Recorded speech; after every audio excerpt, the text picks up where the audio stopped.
Hello, Shas'ui, it's Jay from Pantheon Studios here. No camera for today as my computer's still being a shithead and doesn't allow me to film while I'm doing things here. This one's actually just going to kind of be a fun one. I'm going to be talking about something that one of my patrons put in the Discord as a good challenge as a last hurrah for 9th, and I am all fucking about it. So this one basically, as you'll see from the title just up here, is called the Rule of One.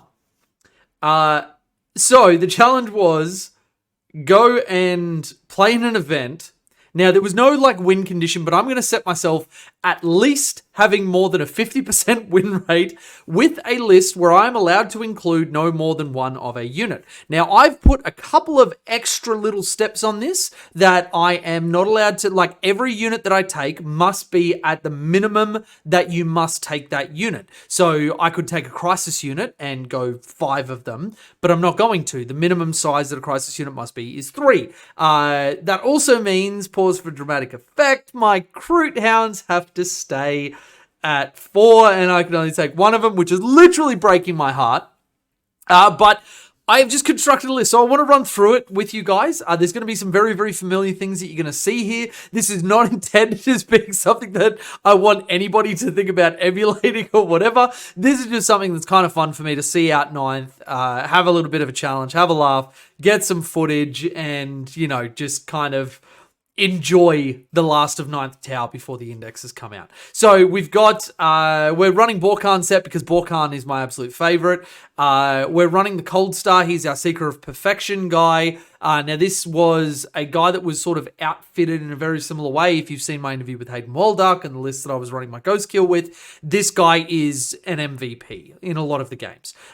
So he's running the DWO2 Burst Cannon. He's got high output Burst Cannon, which is obviously replaced by the Prototype system, and then Double Flamer. The Warlord trait, Seeker of Perfection. Each time a Warlord makes a ranged attack, improve the AP by 1. So you've got AP1 Flamers and AP2 Burst Cannons, which are coming through. And then you get mortal wounds on a wound roll of a 6. Phase cap, so you can get it in, the enemy's charge phase, if you're overwatching or, whatever. So he is really, really good. I've also chucked onto him the Overdrive Power Systems, just so I can choose the 2 Flamers and give them +1 to wound, because usually there's something which is struggling into bigger than just marine targets. And because I seem to get paired into Custodies a lot, I really like this idea, but it does have me starting at 0 CP, which I don't know if it's going to be a problem. I think it will, because I've got both Crisis and everything else. Actually, you know what? Yeah, I'm just going to do that. I'm going to remove it. So no Relic. We're starting at 1 CP, which means with the Ethereal, which we'll get to in a sec, hopefully we can start our first turn with 3 CP. Now, instead of the Enforcer, I've opted for a Crisis Commander. You'll notice as I go through this list, I've really just done a kind of some of my favorite units or units that I haven't used a ton, or that I want to use before 9th goes. And the Crisis Commander really has fallen to the wayside for me in terms of units that I've used a buttload. Really, it's been the Coldstar has obviously been the MVP for a while, but I really wanted to use one, and he's going to fit into the Crisis suits anyway. There's a ton of dents in the game and -1 to hit and whatever else, so just having him is really, really nice. So we've given him the Iridium Battlesuit for a 2-up armor save. He's running double Cyclic, a Missile Pod, and then a Flamer, which we've turned into the Thermoneutronic. I really wanted to give him the Onager Gauntlet because I haven't gotten to run that once, which is a little bit disappointing. And I think after this, I'm also going to build a Farsight list because I'd also love to do this as Commander Farsight and just have 2 insanely punchy commanders. Oh my God, I can't wait to do that. Anyway, finishing off this list. But yeah, so I couldn't fit in the Onager, and as I said, I don't want to start at 0 CP. He's just running Precision, which is, he's so stock standard, everybody should know about him.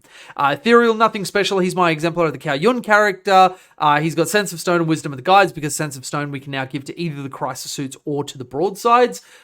Which, I kind of realized now I was going to run the 3 broadsides in a unit, but then I imposed the minimum unit size, which for those of you that know, that means broadside comes as 1 body instead of 3. But anyway, he's just utility, just pure utility. Breacher squad, a Kroot Carnivore squad. My boys are back on the field. I've got a 3-man crisis unit with Cyclic, Missile Pod, Plasma. The leader has shield gen and stim injectors, and everybody else got a target lock. I also put a restriction that you could only take one of each drone on a unit. Now, I'm not going to take gun drones because I think that's a waste of points. The exception for it is obviously units that must have a certain number of drones, which obviously the Ghost Kill.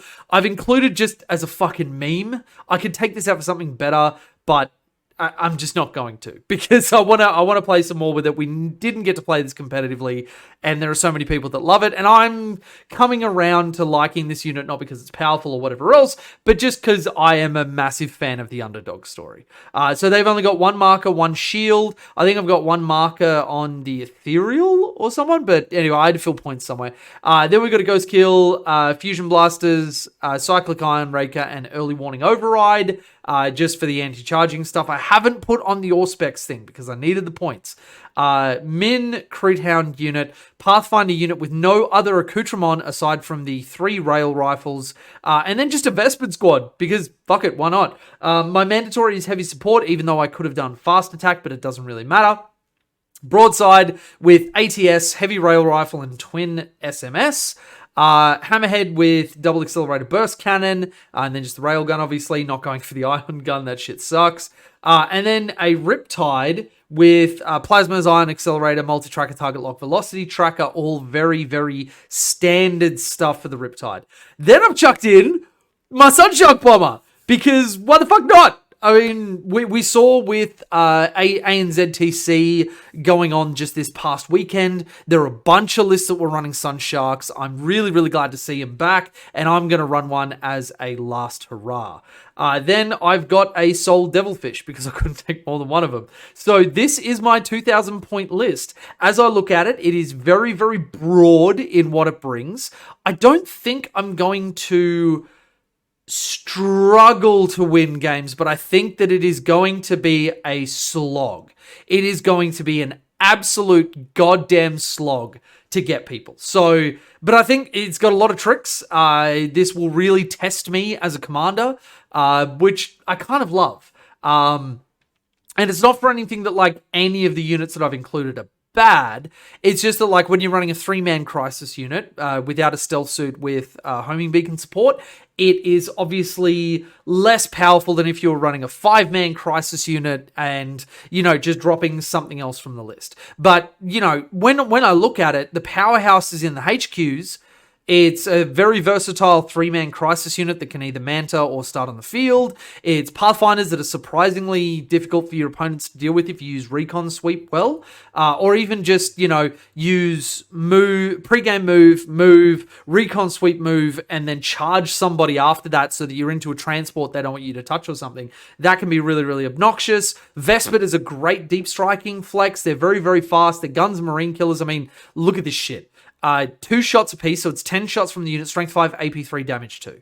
Just, you know, and obviously you don't have rerolls, and they're only hitting on 4s, and that's fine, but, you know, it's something that people ignore at their own peril, because it's incidental, but it also can swing. Single broadside, I guess, is just going to be backfield objective holder with the Riptide, and the Hammerhead just there for consistency. Sunshark, obviously, will need to be the deep striker, or will, oh no, the reserve rules are... so for anybody that doesn't know, where my brain just completely shut down and went to a crawl there, in the strategic reserve rules, aircraft use normal deep striking rules even if they're in strategic reserve. So you just bring them in 9 inches anywhere on the board from enemies, which is really, really nice for them. And then we've got, so I think that there is a little bit that I can do with this list. I can flex either the Breaches or the Pathfinders into the Devilfish, though I think it'll be Breaches the entire time. All right, real quick, Shas'ui, just because I'm a glutton for list building and, you know, whatever. I've done up the Farsight Enclaves list. So Commander Farsight obviously in there. I've got the brand new model from Aussie Wargaming, which I'll have tabletop ready for this. A Coldstar, which has got the Thermoneutronic and the Onager with precision. So he's just going to be my big punchy boy. Basically what I got rid of to make this happen. Dropping the Ethereal, I basically plugged in a strike team, put in a Farsight Marksman for Exemplar of the Kao Yun, and then dropped a shield drone off the Crisis unit. And everything else is basically the same. I actually think I might run this list because I never got to run Commander Farsight, and I've run Borkhan before. I'm kind of spoiled for choice here. I think I'm going to run Farsight on Enclaves, but I'll let you guys know in the update video. This list, as well as the Borkhan list, will be in the description. And yeah, let me know what you think. I am really, really keen to do this challenge. I love doing just like fun shit like this when I'm not really caring about whether it's competitive or not. And yeah, just let me know what you think in the comments. Really, really short one here. I'll post the list in the description in case anybody wants to have a look at it. Again, this is not a competitive list, but thank you to my patrons for being here and giving me suggestions like this. Thank you, Aussie Wargaming, who friend of the channel for the longest time. Go and check them out. They do an enormous 25% off everything, G-Dub and Warhammer and everything else. And they really, really have been incredible to me. So always happy to plug them. I'll see you guys in the next one where I break down just how this list went at the same RTT that I've gone to in previous times where it's a massive Shark Tank. I'm probably going to get smashed, but I mean, having said that, you never know.